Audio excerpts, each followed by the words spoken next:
የኔ ፍልስፍና አስቦ መኖር ነው ብለሃል። አስቤ ነው የምጽፈው፣ ሲገባኝ ነው የምጽፈው። ለምሳሌ አንተም ፈላስፋ ነኝ ትላለህ፣ ብዙዎችም ደግሞ ፈላስፋ እንደሆንክ ያምናሉ። የሌሊቱ ቆይታ ተስማምቶኛል። ይህን ሳረግ ሆን ብዬ ሰውን በመሸሽ በመጥላት በመግፋት አይደለም። እግዚአብሔር ራሱ የሰጠን ጸጋ ነው ወደሱ ለመሄድ። አንተ ራስህ ፈላስፋን እንዴት ነው የምታየው? የሆነ 500 ብር የደሞዝ ጭማሪ የሚያጓጓው አይነት ጄኔሬሽን።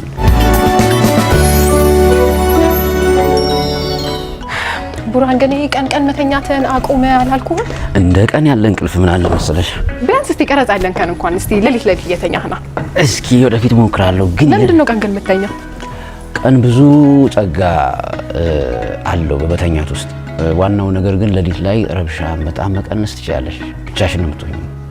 ቀን ግን ከሰዎች ጋር ከወዳጆች ጋርና ከማህበረሰብ ጋር ከነቁ ሰዎች ጋር ስለምትሆኚ የኛ መንቃት ደግሞ ሌሊት እንዲሆን የብቻ መንቃት ፍለጋ ነው። ሌሊት በጣም የብቻ መንቃት ራሱን የቻለ ፍልስፍና ይመስለኛል። በራሱ የራሱ የሆነ ጸጋ አለ። በጣም አትፈላሰፍብኝ። እኔ ሌሊት መተኛት ነው እንደ ማንኛውም የዓለም ህዝብ እንግዲህ ማንኛውም ሰው ሌሊትን ነው መተኛት የሚመርጠው፣ ምናልባት 24 ሰዓት ከሚሰራ ኦቨርታይም ከሚሰሩ ሰራተኞች ውጪና ይሄ እኔ የምልህ ግን ምንድነው ፍልስፍና ላንተ? ፍልስፍና ለኔ ጸጋም ክብርም ህይወትም ነው። ተመሳሳይ ነገር በበዛበት ዓለም ውስጥ የተለየ ማረፊያ ስንፈልግ መንገዱ ፍልስፍና ሆኖ ነው የማገኘው። ሁልጊዜ ሌሎች ዲስፕሊኖችን ባስብ ተመሳሳይ ነገሮች ይታይባቸዋል በአብዛኛው። ወደ ፍልስፍና ስትመጪ ግን የሚለየው ሁልጊዜ ተመሳሳይና ሪደንዳንት ድግግሞሽ የበዛበት እውነት ውስጥ ለየት ያለ ማየትን ማረፊያ ማግኛን ያመላክታልና ፍልስፍና ለኔ እንደ ጸጋ ነው። ስለዚህ እንግዲህ አብዛኛው ማህበረሰብ የሚተኛው ሌሊት ነው። ስለዚህ እኔ ደግሞ ቀን ተኝቼ ሌሊቱን የሥራ ጊዜ ላድርገው እያልክ የራስህን ፍልስፍና ተከትለሃል። በሚገባ እስኪ ሌሊት ተነሽና ስልክ የሚደውልብሽ የለ? ሰላም። በጣም ጥሩ ነው። ለማንኛውም ተመልካቾቻችን እንግዲህ ነጸብራቅ ላይ ነው የምትገኙት። ሰላምታን ዘግየት አድርገን ጀምረናል። እንዴት ናችሁ? ሳምንቱን ጠብቀን እንግዲህ ተገኝተናል። ዛሬ ደግሞ ስለ ፍልስፍና ልንጫወት ነው። በእርግጥ ፍልስፍና ብዙ ነው። አንዱ ደግሞ ህይወታችንን የምንመራበት ማንኛውም ሰው የራሱን የህይወት ስታይል የሚከተልበት የህይወት ዘይቤውን የሚያራምድበት የራሱ ፍልስፍና አለው። ከዛ ባሻገር ደግሞ በትምህርት ታግዘን ዩኒቨርሲቲ ገብተን የፍልስፍና ባለሙያ የምንሆንበት ሌላኛው ደግሞ ፍልስፍና አለ። ዛሬ ግን የምናወራው የእያንዳንዳችን በማህበረሰብ ውስጥ ስንኖር የራሳችንን ህይወት የምንመራበትን የህይወት ፍልስፍናችንን የምንጫወት ነው የሚሆነው። አብራችሁን ቆዩ። ስለ ህይወት ፍልስፍናችን ልናወራ ነው ብያለሁ። ምንድነው ያንተ ህይወት ፍልስፍና? በነገራችን ላይ ቡና ዝዤ ይላል እንደዚህ እንቅልፍ አይኔ ላይ ሆኖ ምን ዘልቆ አይመስለኝም። ታንክ ዩ ቬሪ ማች። አሁን ራሱ ከመኝታ የነበረ ቀና ብዬ የመጣሁት ቡናሽ እስኪመጣ ድረስ የህይወት ፍልስፍናችን እናወጋለን።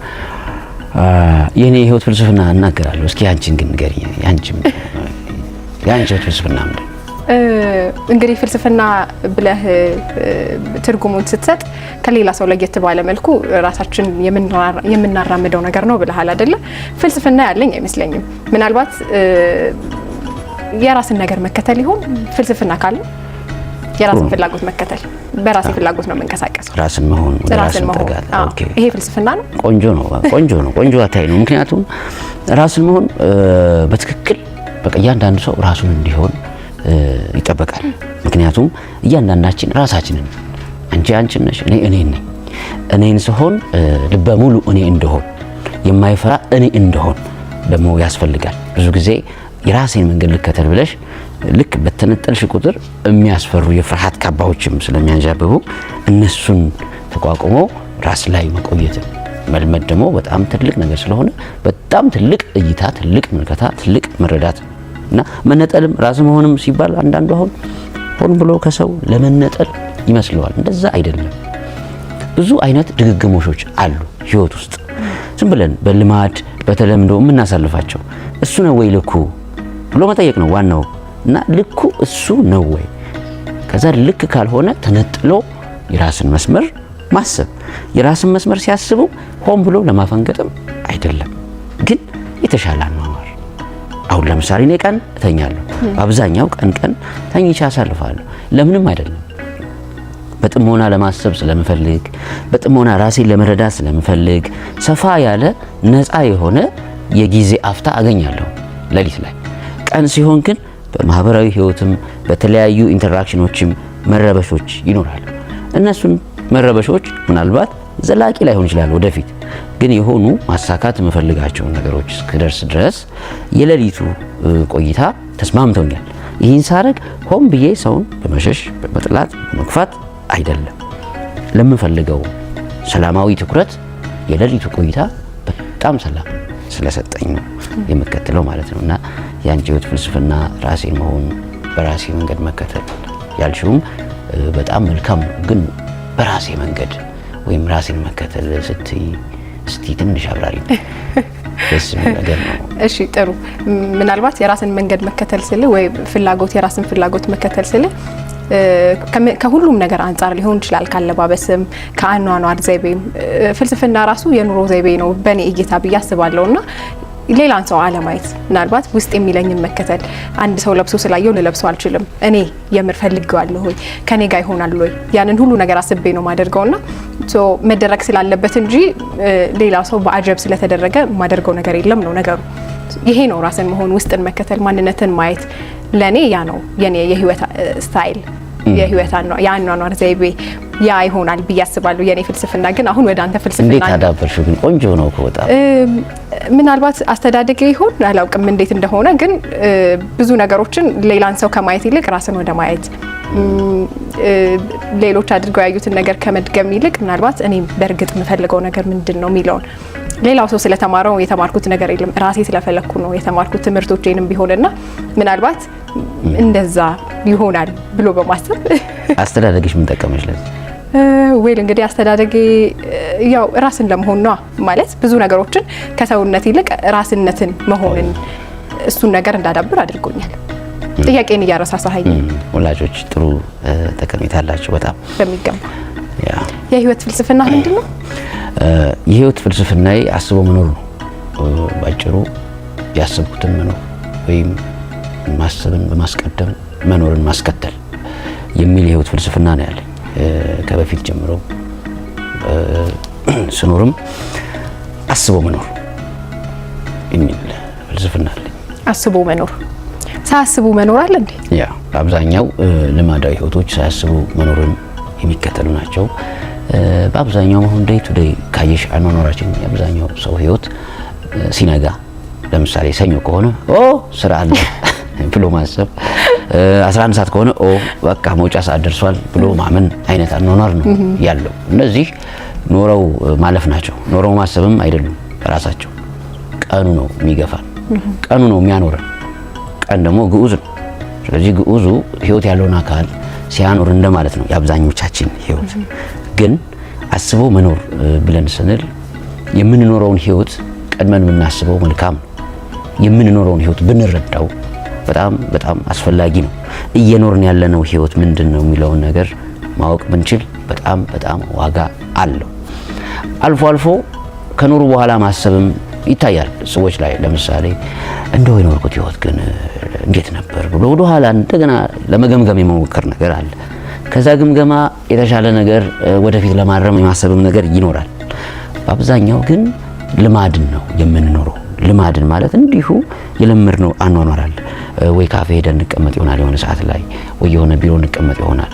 ኮመን ናቸው፣ ሪደንደንት ናቸው፣ ተመሳሳይ ናቸው አብዛኛው የምናያቸው አኗኗሮች። ለዛም ነው ሰዎች ቅድም ጥሩ ፖይንት አንስተሻል አንቺ።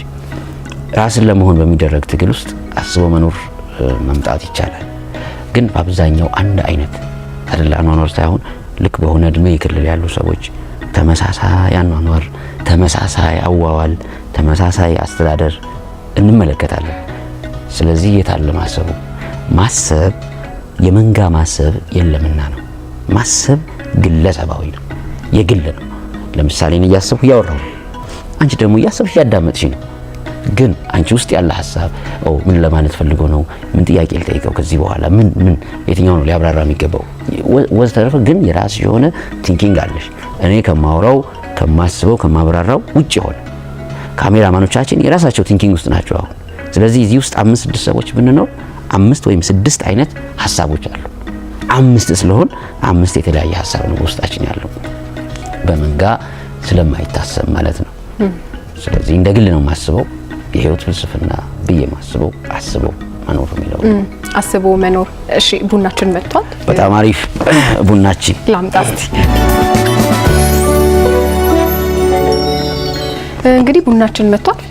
ምቾት ላይ ሆነ ነው የምናወራው ከዚህ በኋላ በስኳር አንዲት ማንኪያ አድርግልኝ። በጣም ቡና በነገራችን ላይ ቡና 14% አካባቢ ብቻ ነው እንትኑ ፓወሩ፣ ወደ 86% እንጨት ነው። የምርህን ነው? አዎ። እና ያንዳንዱ ቡና ታይዋለህ ስቃጭ ነው፣ ግን that 14% has በጣም አሪፍ ጥሩ የማነቃቃት። አዎ በሚገባ። እኔ ደግሞ ቡና በጣም ነው የምወደው። ቡና ያስታውቃል። 10 በላይ ጠቀሜታዎች አሉ። ቡና ይመጣል ስለ በደስታ ፊት ላይ የበራውን ብርሃን ያያዩት። እሺ አሁን ማውራት እንችላለን። እኔ ውሃ ነው የምወደው፣ ውሃ ጠጣለሁ። ውሃ አሪፍ ነው። ወደ ጨዋታችን እንመለስ። በሚገባ እንግዲህ የኔ ፍልስፍና አስቦ መኖር ነው ብለሃል። ሳያስቡ የሚኖሩ ሰዎችም እንዳሉ ነግረህናል። አስቦ መኖር ስንል ግን ምናልባት በእቅድ መመራትን ይሆን? ከዚህ ቀጥሎ ይሄንን አደርጋለሁ፣ ነገ ይሄንን አደርጋለሁ፣ ዛሬ ይሄንን እያደረኩኝ እውላለሁ፣ ትናንትና ይሄንን አድርጌ ነበር፣ ስለዚህ ይሄንን አገኘው፣ ሰው ነገም ይሄን፣ እንደዚህ አይነት ሀሳብ ነው በእቅድ መመራት ልንለው እንችላለን። ጥሩ ማየት ነው። አንቺ ያየሽው ለማስረዳትም ያመቻል። እንደ እንትን ኮንሺየስ መሆን ማለት የማደርገውን ድርጊት አስበዋለሁ፣ የሆነ ነገር ለማድረግ ኃላፊነት ይሰማኛል ነው ሙሉ በሙሉ።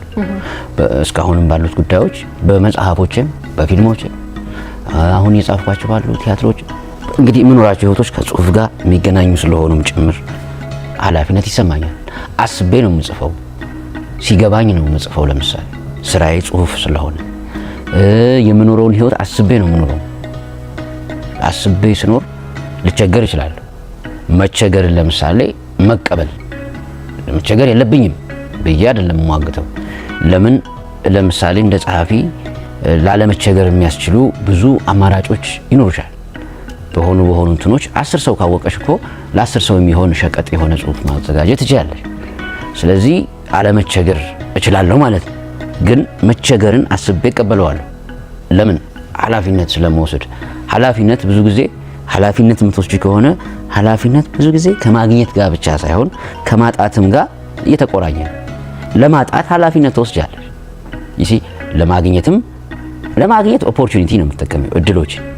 ለማጣት ግን ኃላፊነት ነው የምትወስጂው። ስለዚህ አስቦ መኖር ብዙ ነገሮች አሉት። ለማጣት ኃላፊነት መውሰድ ለምሳሌ ማለት ምንድነው ስትይ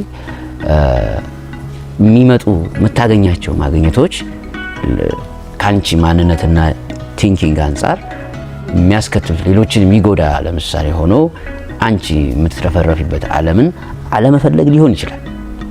ይሄ ጥሩ ሙከራ ነው። በተሳካ ጊዜ እንዲሳካ ታለሚያለሽ። ስለዚህ አስበን በምንኖረው ህይወት ውስጥ ቢያንስ የህሊና ሙሉነት፣ የሞራል ተማዝኖሽ ይኖራል። ዋናው ጉዳይ አስቦ በመኖር ውስጥ የሚገኘው ጸጋ የሞራል ሚዛንሽን ለመጠበቅ መታገዝ አለው። እንደ ሰው ልጅ ደግሞ ኪዱ ትልቁ ሰው ያጣው ነገር ብዬ የማስበው ምግባረ ሰናይ መሆን ወይም በምግባር ሚዛን ህይወትን ለመተርጎም መቻል ይመስለኛል። በአብዛኛው ሰርቶ ማግኘት አለ፣ በቁስ መክበር፣ መደለብ፣ መወፈር ይኖራል። ነገር ግን በምግባር መሙላት በጣም ከባድ፣ ቀላል አይደለም ስንኖር። ለምን? የቁስ ፍላጎቶቻችን በጣም ቅርብ ናቸው። አይኔ አይቶሽ ቆንጆ ናት ብሎ ይማረካል። አይኔ ባያይሽ ድምጽሽን ሰምቶ ይማረካል። ይሲ ቅርብ ናቸው። ምግብ የሆነ ዋው ቡና መጣሽ፣ ቡና ስትይ ቅድም ፈገግ አልኩ። ቡና የሚለውን ኢማጂን ሳረግ አይሹ የቁስ ፍላጎቶቻችን ቅርብ ናቸው ከስሜቶቻችን ጋር ስለሚገናኙ። የምግባር ጉዳይስ እሺ አይነን ሲያይ አይነን ስበር ሲል ለምሳሌ ለመስበር እሺ በጣም የተብሰለሰለ የዳበረ እምነት ይፈልጋል።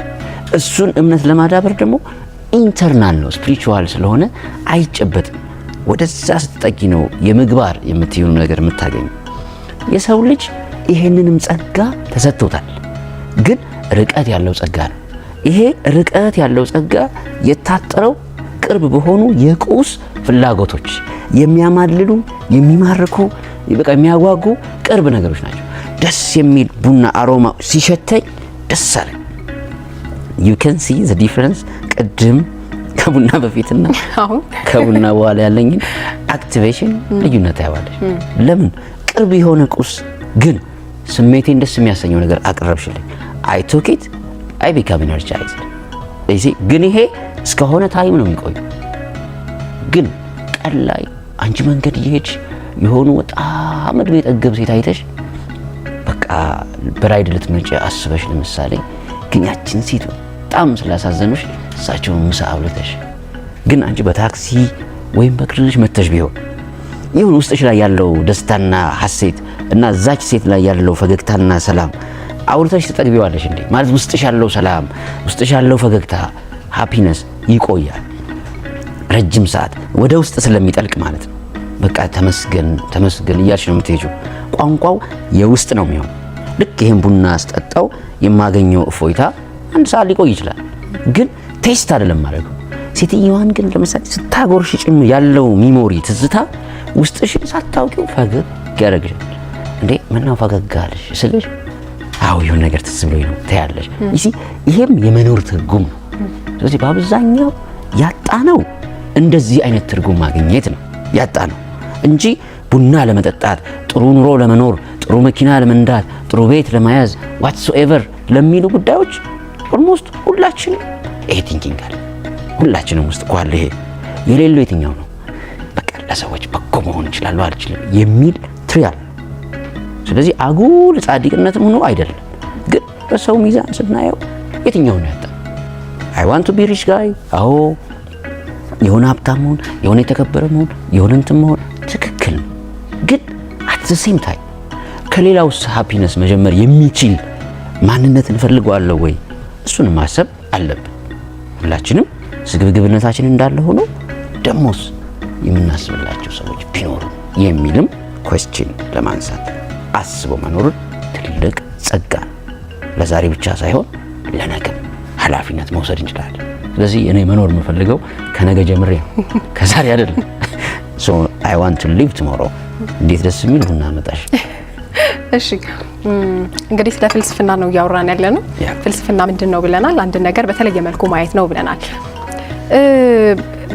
ብዙ ጊዜ በጨዋታ መሀል እንዲሁ አንድ ሰው ለየት ያለ ነገር ወይ ያልገባንን ነገር ሲያወራ እናት አትፈላሰፍ ወይ እንደዚህ እንላለን እና ፍልስፍና ያ ነው ማለት ምንድን ነው? አሁን አንዳንዴ ባገኘንበት ሁሉ የምናራምደው ነገር ነው፣ በንግግር የምንገልጸው ነገር ነው። እንዴት ነው ፍልስፍና ሊገለጽ የሚችለው? አንተ ለየት ያለ ነገር ወይ ያልገባኝን ነገር ስላወራህ ብቻ ፈላስፋ ነህ ልልህ እችላለሁ። በጣም ትለያለሽ። አሪፍ ነው። ምን ያንቺ ሙያ እንትን የተማርሽው ነበር? አርክቴክት you are an architect always። ልክ አርክቴክቸር ውስጥ የሆነ ዲዛይን ስታስቢ የሆነ የሳይንስም የአርትም ኮምቢኔሽን ነው አይደል? በቃ እና የሆነች ለየት ያለች ቢዩቲ እና የሆነ ሃርመኒ ዩኒቲ ምናምን የምታስቢው ነገር አለ፣ ነጠል ብሎ ግን ትርጉም ያለው። ልክ አንድ ሐኪም መኖሪያ ቤት ስሪልኝ ሲልሽ እና አንድ አስተማሪ መኖሪያ ቤት ስሪልኝ ሲልሽ የሆነ ሳይኮሎጂካሊ የሰዎቹን ስነ ልቦናዊ ፍላጎት ለማሰብ እና ሰብጀክቲቭ የሆነ ዲዛይን ለመስራት ታስቢያለሽ። ይሄ አሁን ሰዎቹን በመረዳት ውስጥ ያለ እሳቤ ነው። ጉድ ኤግዛምፕል። ብዙ ጊዜ አሁን አንቺ ያነሳሽውን ጥያቄ ወጣ እና ፈንገጥ ያለ ሀሳብ የሚያራምዱ ብዙ ሰዎች እናያለን እና አባ ተፈላሰፈብኝ ነው የምንለው እኛም። አዘ ሴም ታይም እነዚህም ሰዎች እየተፈላሰፉ እንደሆነ ነው የሚያስቡት። ኖ ስህተት ነው። አንደኛ ፍልስፍና ዲሲፕሊን ነው ማለት ዲሲፕሊን ራሱን የቻለ የትምህርት መስክ ነው። መጀመሪያ ፊሎሶፊ። ሁለተኛ አሁን ኪዱ ባነሳሽው ሐሳብ አንደርስታንድ እናደርግ የሚያስፈልገው ነገር በሁለት እንከፍለን ማየቱም ጥሩ ነው። ምክንያቱም ያንቺ ማተያ አሁን ቆንጆ ነገር ስላለው ሪል ላይፍ ውስጥ አሁን እንደ ዲሲፕሊንና እንደ ትምህርት መስክ ካየነው በጣም ስርዓት ያለው መዋቅራዊ ስለሆነ ፊሎሶፊ ምንድነው? ፊሎሶፊያ ከዛ 6 መሰረታዊ ቅርንጫፎች አሉት። ኤፒስቲሞሎጂ፣ ሜታፊዚክስ፣ ሎጂክ ምን እያልን የምናስቀምጣቸው በጣም የሚተነተን ነገር ስለሚኖረው፣ ነገር ግን ሪል ላይፍ ውስጥስ ያለው ፊሎሶፊ እንዴት ነው መታየት ያለበት? ምን ደግሞ ሞር ወደ መሬት የሚወርድ ጥያቄ ነው ያመጣሽው። በጣም ጠቃሚ ነው። ስንፈላሰፍ ወይም እንፈላሰፍ ስንል ወይም ፍልስፍና እንስራ ስንል አንደኛ የማህበረሰብን ኖርም ማወቅ በጣም ጠቃሚ ነው። ኖርም ስንል ባህሉን፣ ሃይማኖቱን፣ አንደርስታንዲንግ በጣም መረዳት ያስፈልጋል። ለምሳሌ ከልቸራል ፊሎሶፊ አለ፣ የባህል ፍልስፍና።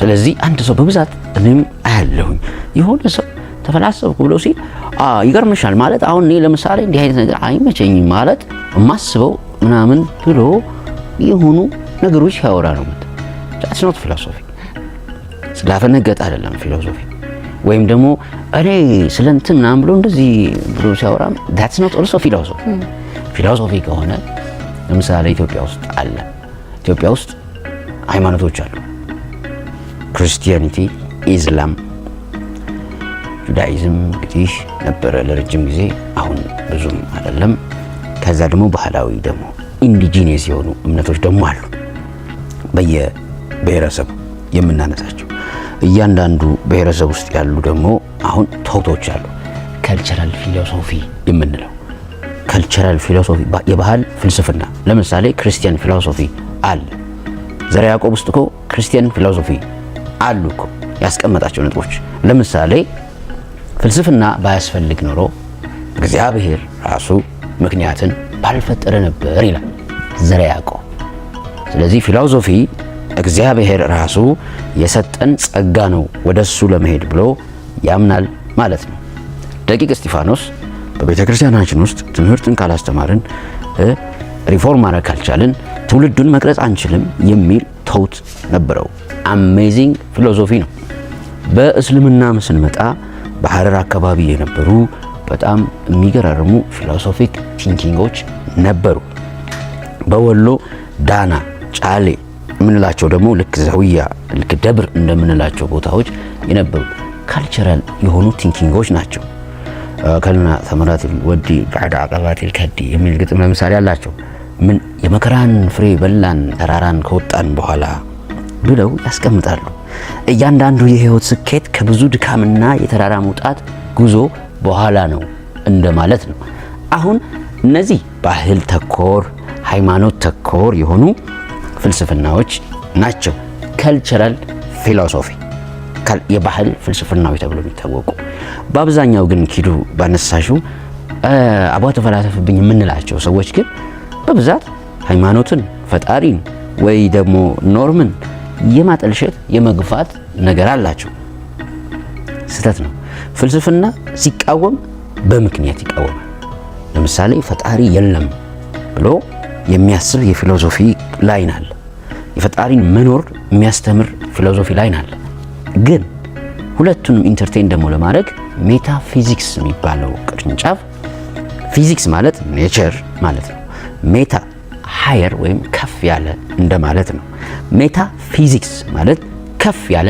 ኔቸር ያ ከፍ ያለ ኔቸር ምንድነው ኔቸር የምንለው እዚህ ጋር የምናየው ምን የምንጨብጠው በሳይንስ ምን ተነትነው ጉዳይ ይሆንና ሜታ የሚጨመርበት ደግሞ ከምናየው ከምንጨብጠው ባሻገር ያለው ለምሳሌ ከሞት በኋላ ህይወት ስትይ ይሲ እኛ እዚህ ጋር አለን ኤግዚስት እንጨበጣለን እንዳሰሳለን ከሞት በኋላ ህይወት አንጨብጠውም ሜታፊዚክስ አንዱ የፍልስፍና ቅርንጫፍ ነው ፈጣሪ አንጨብጠውም አንዳሰሰውም ረቂቅ ነው ስለዚህ ኔቸር ውስጥ ያለው ፊዚክስ ነው ሳይንስ ነው በሳይንስ በቤተ ሙከራ እንፈትሸዋል ግን ከሳይንሱ ባሻገር ያለው ሜታፊዚክስ ይባላል የፍልስፍና ቅርንጫፍ ስለዚህ ስለ ፈጣሪ መኖር አለመኖር ስለ ነፍስ እውነታ ስለ ከሞት በኋላ ባለ ህይወት ዳኝነቱ በጎነቱ እነዚህ ፊሎሶፊ ውስጥ ሜታፊዚክስ በሚባለው ቅርንጫፍ የሚተነተኑ ናቸው ስለዚህ ልክ እዚህ ጋር እንፈላሰፍ ብለን ስንል እያንዳንዱ ሃይማኖትና ባህል ውስጥ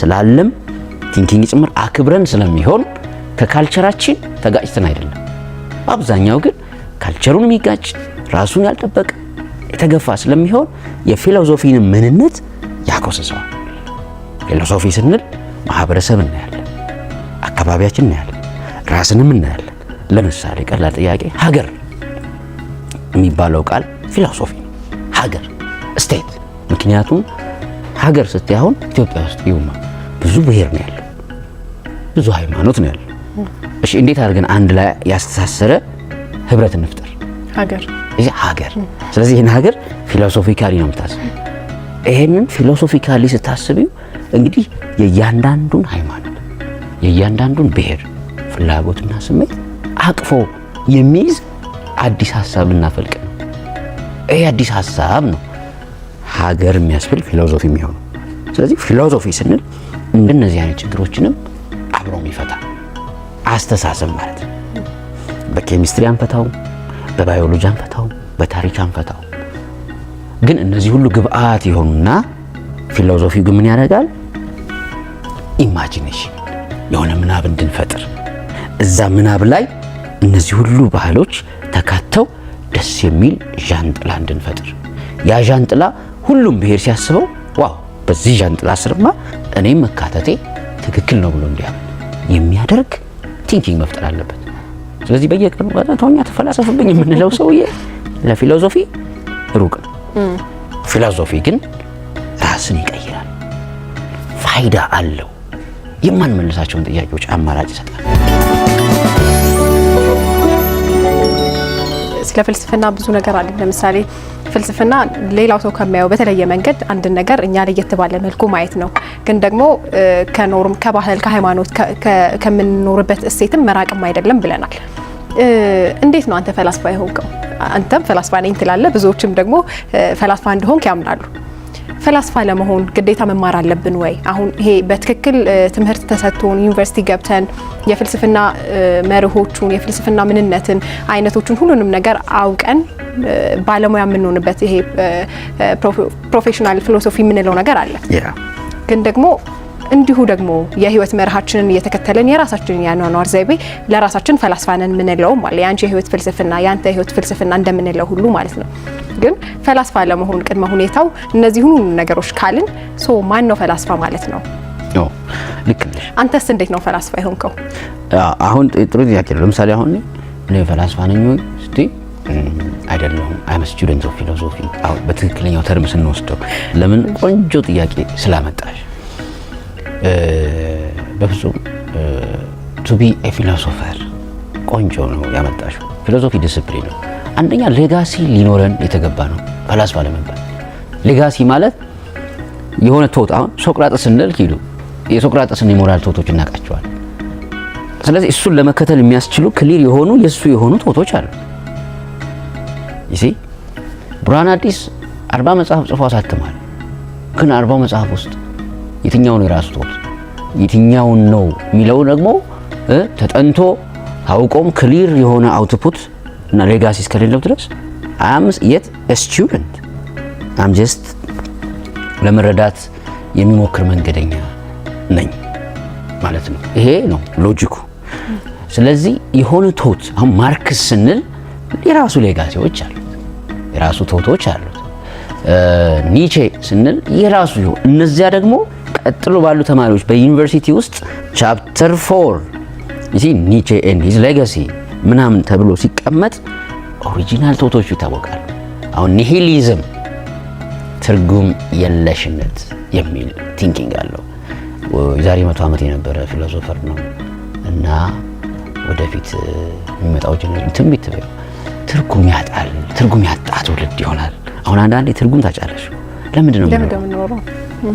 የሆነ ትርጉም የሚያሳጣ ይሄ ዘመን ነው። በተለይ ለምን መሰረታዊ የሆነ የሞራል ግራውንዶቹ የመንፈሳዊ ግራውንዶቹ ምናምን ተመቱና በጣም ከጓዳ እስከ ሳሎን ብቻ ያለች ህይወት ቅንጣቢ የሆነ 500 ብር ደሞዝ ጭማሪ የሚያጓጓው አይነት ጀነሬሽን ሆነና ኒሂሊስቲክ ቲንኪንግ ይሲ ኒቼ ቶት ውስጥ ያለ ነው።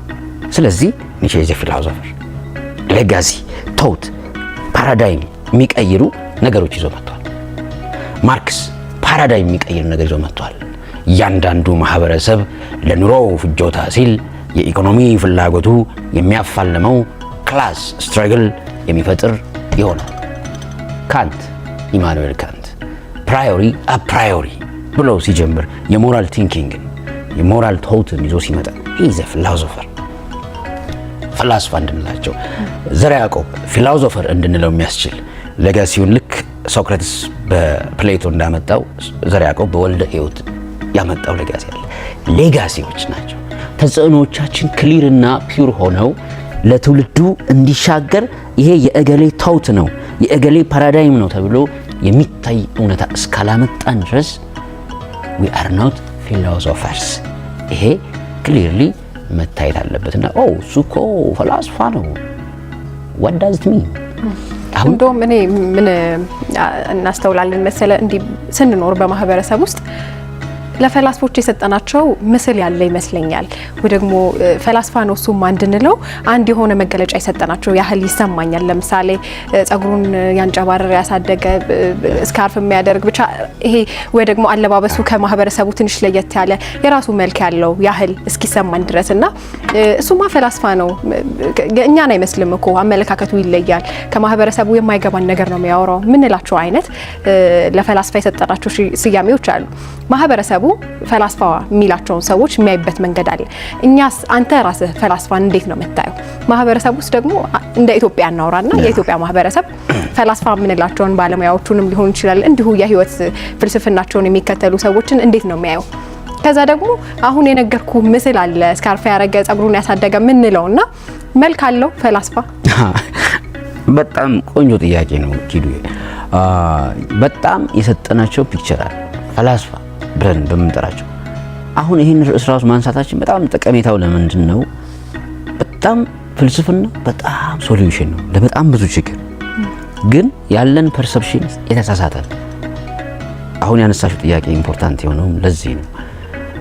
የሆነ ስካርፕ ነገር ያደረገ የሆነ ጸጉሩ የተንጨባረረ ልክ በአብዛኛው የኔ ምስሎች ጸብራራ ናቸው በተለያየ ሚዲያ ላይ ያሉት እና ራሱን ብዙም ያልጠበቀ አይነት ፒክቸሮች ተለምደው እኔም እዛ ካቴጎሪ ውስጥ በብዛት ስለማሳልፍ ለምን ይሆን ብዬ ብዙ ጊዜ ጠይቅ ነበር ራሴ።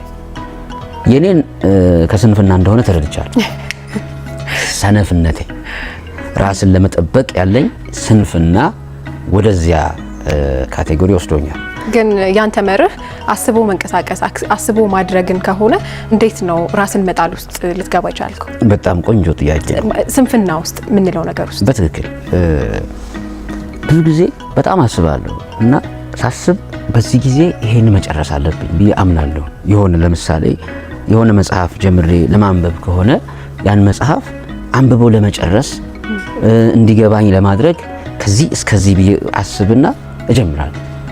ከዛ እያነበብኩኝ ታይም በተለይ ይሄ ጊዜ አጠቃቀምሽ እያነበብሽ አላልቅ ነው የሚልሽ እና ከዛ ሌሎች ጉዳዮች ለምሳሌ ያን መጽሐፍ ለማንበብ ፕራዮሪታይዝ አድርገሽ እየሰራሽ ሌሎች ጉዳዮችሽ ባይ ዲፎልት የታይም አጠቃቀምሽን ያ መጽሐፍ ያ ሐሳብ ይወስደዋል።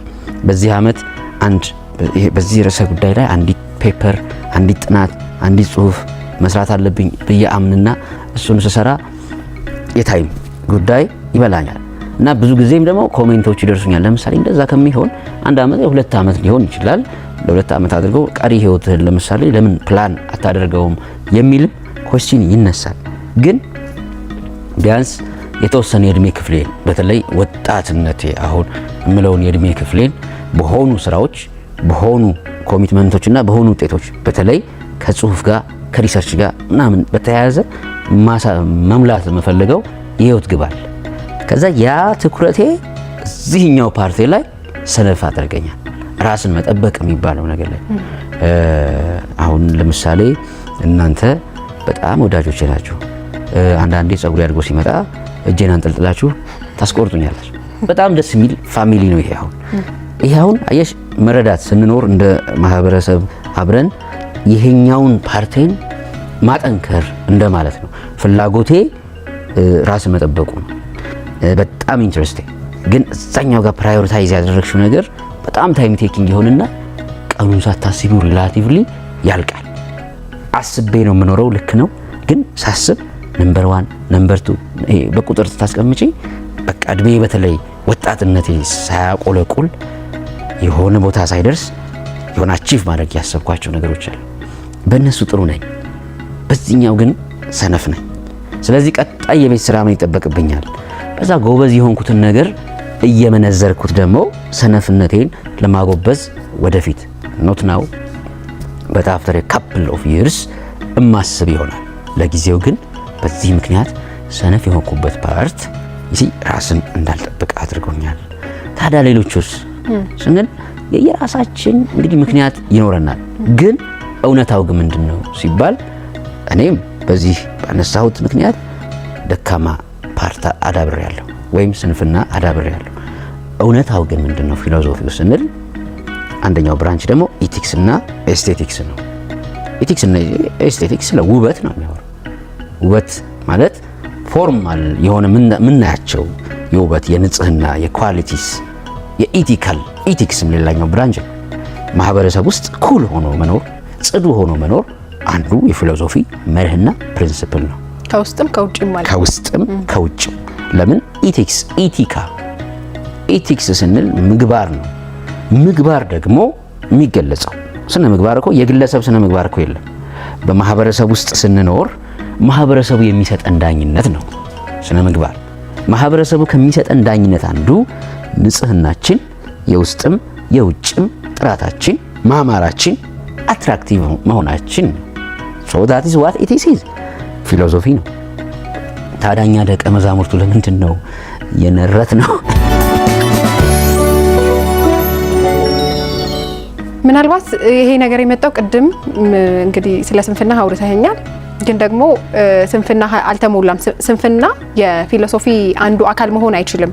ኤቲክስ እና ኤስቴቲክስ የምንለው ነገር አለ ብለኸኛል። ምናልባት አንተ ገና ቅድም ፈላስፋ አይደለሁም የፍልስፍና ተማሪ ነኝ ገና ብለሃልና እቺን የስንፍና ነገርን ስታስተካክል ሙሉ ፈላስፋ ኖ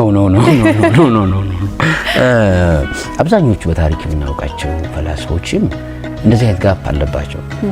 ዋናው አንድ ሰው ፈላስፋ ለመሆን ዋናው ትልቁ ነገር ይዞት የሚመጣው ለምሳሌ ኢትዮጵያ የፈላስፋ ረሀብተኛ ናት።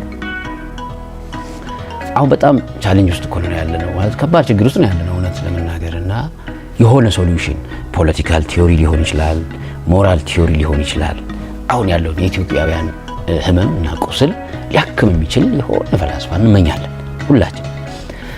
ይዞት የመጣው አይዲዮሎጂና ተውት ልክ ማህበረሰቡ ላይ ሰርጾ ሲያክመን ሶሉሽን ሲሆን እንደ ቴሲስ ማለት ነው የሚያክም የሚያሻግር የሚቀይር ለውጥ ሲያመጣልን ያ ፈላስፋ ነው። እንደ ሀገር ብቻ ማለት ነው እንደ ግል ሞራል ግለሰብነትን ህይወትን ለመቀየር የሚያስችሉ ተውቶች ይዞልን የሚመጣ አካል ምናልባት ሐሳቦቻችን አዲስ እንኳን ሆነው ቢሆን ምናልባት አዲስ ሐሳብ ኖሮ ቢሆን ወይም የሆነ ነገር ኖሮ ቢሆን ያ ሐሳብ ተቀብሮም ከቀረ ይሄ ተቀብረሽ ነው የምትቀሪው። ግን የሐሳብ ወጥቶ ለምሳሌ ጠንካራ አካዳሚያስ የተቋሞች የሉም የእውቀት የቲንኪንግ የአርጊውመንት የሆነ ደስ የሚል ቢሆኑ ዩኒቨርሲቲዎቹ ሐሳቦቻችንን የማጉላት የማዳበር ኢን ዘ ሚን ታይም የሆነ ጥሩ ሐሳብ የማፍለቅ አቅም ይኖራቸዋል። አሁን በአብዛኛው ለምሳሌ የራስን የመጠበቅ ጉዳይ ፐርሰናሊቲ ፕሮብለም ነው። ግን በጣም ብዙ ፊሎሶፈሮች ፐርሰናሊቲ ፕሮብለም ወይም ራስን የመሆን ይሄ ራስን የመጠበቅ ኖርማቲቭ ፕሮብለም ኖሮባቸው ስህተት ክፍተት ኖሮባቸው በተውቶቻቸው በሐሳቦቻቸው ግን ዓለምን ያሻገሩ እልፍ ናቸው። እንዲያውም አብዛኞቹ ጽዱ ምትያቸውም አይደለም። በሐሳብ ስትዋኚ ትረሻዋለሽ ወዲህ ያለውን ዓለም ሐሳቦችን በቃ ለመረዳት ነው የምትታገዩ። ለምን የጭንቅላት ዓለም ይሆናል። የጭንቅላት ዓለም ለህሊና ዓለም ያቀብላል። በሁለቱ ስትኖሪ ዋሻ ነው ቦዲያችን። ይሄ አካላችን ምሽግ ነው። የሆነ ዋሻ ማለት እኛን ማኖሪያ ነው። እኛ እኮ አንታይም ኪዱ እኔን እኮ አታይኝ፣ አንቺን እኮ አላይሽም። አስተሳሰብ ነው። አንቺ ማለት አስተሳሰብሽ ነው። ይሄ ሰውነትሽ ሊጎዳ ይችላል በተለያየ መልኩ። አይንሽ ሊታወር ይችላል፣ እግርሽ ሊቆረጥ ይችላል፣ እጅሽ ወይም whatsoever አንቺ ማለት ውስጥሽ ያለሽው አስተሳሰብ ስለሆነሽ አትታይም። እነዚህ ቁጭ ብለሽ ተመልካች ሲያይሽ ቢኖር we can't know you ግን when you talk when you share your ideas አይደለ? ስለዚህ ለማይታየው እኛነት መኖር ነው ፊሎሶፊ። ለማይታየው እኔ ማለት እኔ አልታይም፣ ሳወራ ነው የምታየው። ሳወራ ምንድነኝ የሚለውን ፕሮግራም የሆንኩትን ማውጣት ስጀምር ክሊርሊ እኔን እሆናለሁ።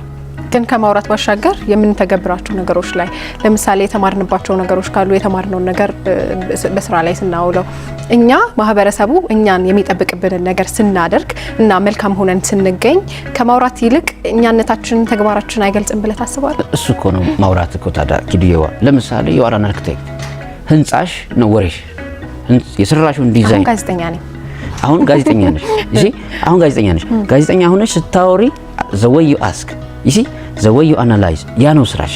ለምሳሌ ጋዜጠኛ በአንደበቱ ነው ስራው። አንደበቱ ነው ስራው። አንደበቱ ግን ምን አይነት አንደበት ነው? ያነበበውን፣ የተመራመረውን፣ ያጠናውን ኮንቴንት ዋይዝ ራሱ ያፈለቀው። ስለዚህ ኢቭን አንዳንድ ጊዜ ወሬዎቻችን እኮ ተግባሮች ሆነው ግን የሚያሳዝንሽ ዝም ብሎ እንተው ፈንተው ያወራል። የዋሬ ጆርናሊስት። ስለዚህ ኢትዮጵያ ውስጥ ምንድነው ችግሩ? ተወጫለሽ ፊልድ ወርክ ብዙ ሪሰርች ታረያለሽ፣ ግን ስራሽ ምንድነው? መናገር ነው። መናገሩ ግን ከምን የመጣ ነው? ከኋላ ብዙ አፕስ ዳውንስ ያሉት ተግባሮች፣ ድርጊቶች ተከውነው ንባቦች ተከውነው ወደ አእምሮሽ ፋኩሊቲ ገብተው እዚህ ጋር መጣሽ። ከዛው ምንም ታረጊው ማውራት። ስታወሪ ግን የወሬሽ ፍሬ ያንቺን ማንነት ከኋላ ይናገራል። እኔ ጸሐፊ ነኝ በስራ ይሄ እጽፋለሁ። የምጽፋቸው መጽሐፍት ምን አይነት መጽሐፍት ናቸው? ወደ ማህበረሰብ ሲዘልቁ ማህበረሰብ የሚሰጠው ግምገማ አለ። ያ ግምገማ አንድም እንደው ትንሽ ጎበዝ ሆኜ ያነበብኩ ወይም ብዙ አፕስ ዳውንስ ያሉት ከሆነ ያ ፍሬ ይናገራል የሚናገር። ስለዚህ እኛ ልክ ስንናገር ወይም በድርጊት ስንገልጸው እዚህ ጦርነት ልትዘግቢ ብለሽ ከሆኑ ቦታዎች ላይ ለቀምቀም ማድረግሽ ልታወሪ ትችያለሽ። ጦር ሜዳ ሄደሽ ደግሞ እጅሽ ተቆርጦ ሊሆን ይችላል እኮ ጋዜጠኛ ሆነሽ ስትዘግቢ፣ ያ ድርጊትሽ አንቺን ይናገራል ማለት ነው። ስለዚህ እኛነታችን አይታይም፣ ይልቁንም ስራችንን እኛ ማለት ብለን ስንል ያ ስራችን አይታይም። ኢቭን ህንጻም እኮ ከሆነ መሰለሽ ልክ ተሰራ አይደል? ኢማጂኔሽንሽ ወደ መሬት ሲወርድ ሲተገበር ታየ እንደማለት ነው። ይሄንን ለምን አነሳ ነው ስንል በአብዛኛው ሰዎች ዋሻ ለሆነው ሰውነት ዋሻ ለሆነው ቦዲ ይጨነቃሉ።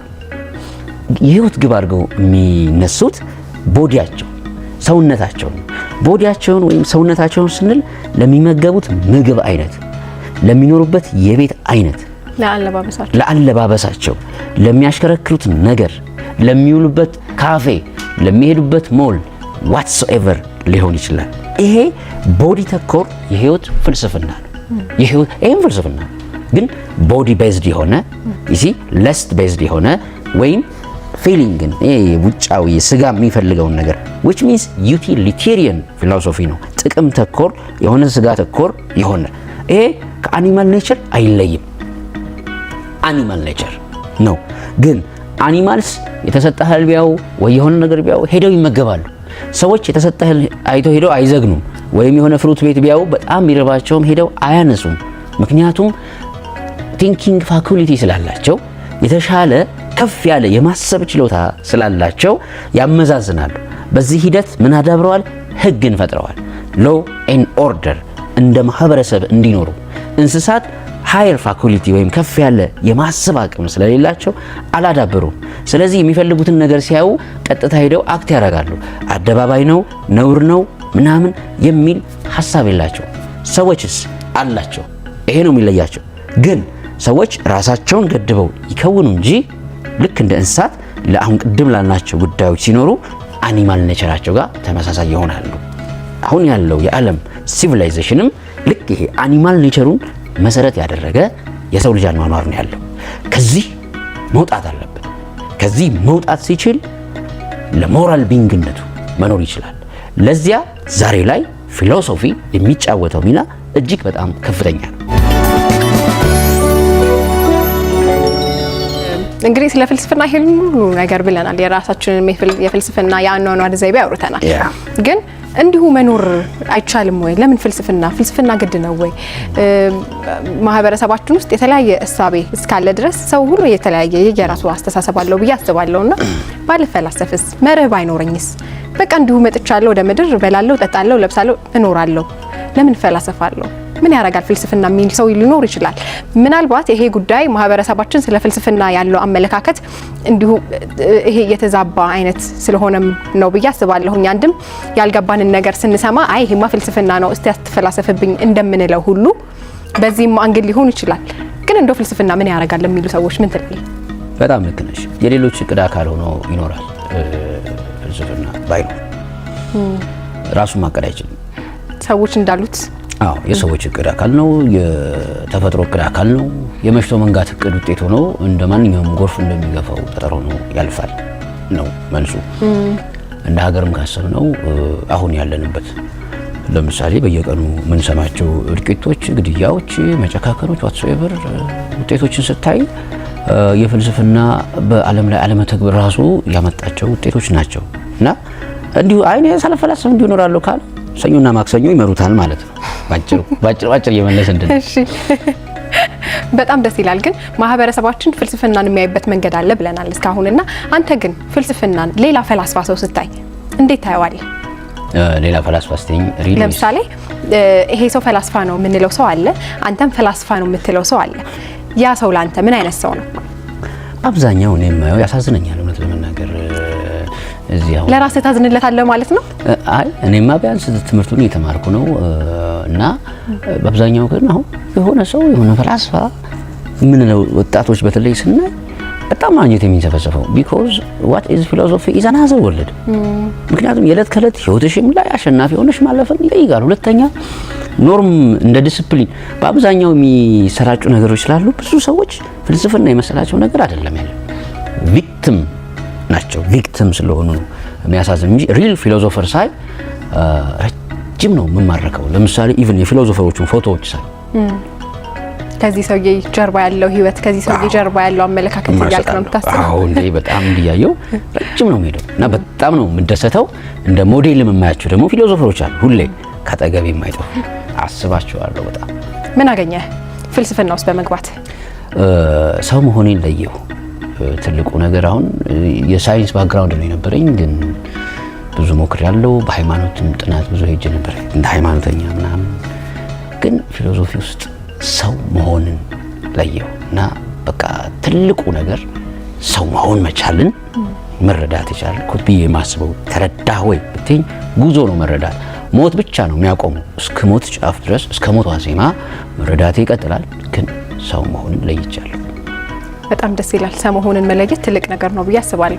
ቅድም ስለጻፍካቸው መጽሐፍቶች እየነገርከኝ ነበርና አሁን ደግሞ ስለደረስከው ፊልም ልንገርህና ግሩም ኤርሚያስ የተወነበት አንድ ፊልምህ ላይ መምህር ነው እሱ የሚያሳያቸው ባህሪያት ለተማሪዎቹ ትምህርቱን ለማስረዳት የሚሄድበት መንገድ ምናልባት እኛ ከለመድናቸው መምህራን በተለየ መልኩ ወጣ ያለ ነው። የትምህርት ቤቱ መምህራንም ርዕሰ መምህሩም ተማሪዎቹም ለመረዳት በጣም ብዙ ጊዜ ፈጅቶባቸው ነበር ሲያገሉ ታይተናል ብዙ ነገርና እስቲ ስለሱ ፊልም ንገረኝ በጣም በጥቂቱ። ስለ አንተም ሀሳብ ምን ማስተላለፍ ነበር የፈለከው? የራስህ ሀሳብ ነው ወይ እውነተኛ ሀሳብ? አንዳንዴ የምንጽፋቸው ጽሁፎች ፊክሽን ወይ ደግሞ ልብ ወለድ ሊሆኑ ይችላሉ፣ የራሳችንን ማመለካከት ሊሆኑ ይችላሉ። ምን ነበር ያ? በጣም ጥሩ ነው። ውሃና ወርቅ ከውሃና ከወርቅ ውዱ የትኛው ነው ስንል ወርቅ ነው። ለህይወት አስፈላጊ ምንድነው? ውሃ ነው። የምንሮጠው ለምንድን ነው ስንል ግን ለወርቁ ነው። ለህይወት አስፈላጊ የሆነውን ውሃ ትተን ለማያስፈልገው ወርቅ ስንሮጥ ዴይ ቱ ዴይ እንታያለን። ማስተላለፍ የፈለጉት ሀሳብ የልቤን ነው። ይሄ ነው የህይወት መንገዴ። ውሃና ወርቅ ርካሽ አድርጎታል አምላክ ውሃን። ለምን? ለሁሉም ሰው ስለሚያስፈልግ። እጅግ በጣም ቅንጣቷን ወርቅ ውድ አድርጎታል። ወይ ሰው ፈጣሪ አይደለም፣ ሰው ውድ አድርጎታል። አለት ነው። ምክንያቱም ህይወትን ሰው ራሱ ነው ህይወትን የሚያወሳስበው እና ለህይወት አስፈላጊ ውሃ ነው። ሶ simplicity is the beauty of life የሚል ጭብጥም ለማሳየት ነው። አዎ የውስጤ ነው ሀሳቡ። ምናልባት ሌላኛው የህይወት መርህ ወይ ፍልስፍና ሲምፕሊሲቲ ወይ ደግሞ ነገሮችን ቀለል አድርጎ ማየት በሚገባ አክብጃ ላቀም ህይወት always simple to be true to be honest to be is life። በጣም ደስ ይላል። ቆንጆ ጨዋታን የተጨዋወት ነው። ዛሬ ያወራ ነው ስለ ራሳችን ህይወታችንን ስለምንመራበት የህይወት ፍልስፍና ነው። ስለ ህይወታችን፣ ስለ ራሳችን፣ ስለ ማህበረሰባችን የህይወት ፍልስፍና። በሌላ ጊዜ እንግዲህ በትክክል ፕሮፌሽኑ ሙያው ፍልስፍና ሙያ ምን ይመስላል የሚለውን ነገር ደግሞ ጠለቅ ብለን ሌላ ጊዜ የምናየው ይሆናል። በጣም አመሰግናለሁ። Thank you so much ኪዱ። ተመልካቾቻችን ዛሬ ስለ ህይወት ፍልስፍና፣ የህይወት ፍልስፍና መርሆች፣ የህይወት ፍልስፍና ራሱ ምንድነው፣ ህይወታችን ምን መራበት መርሃችን፣ የህይወት ዘይቤያችን ምን ይመስላል የሚለውን ሰፋ አድርገን እንግዲህ ከቡርሃን አዲስ ጋር ተጫውተናል። ቆይታችን ይህንን ይመስል ነበረ። ራሳችሁ ህይወታችሁን የምትመሩበት ፍልስፍናችሁ፣ የህይወት ዘይቤያችሁ ምን ይመስላል? ራሳችሁን የፈተሻችሁበት እኔ የቱ ጋር ነኝ ብላችሁ ያሰባችሁበት እንደሆነ እምነታችን ነው። ሳምንት እስከምንገናኝ መልካም ጊዜ።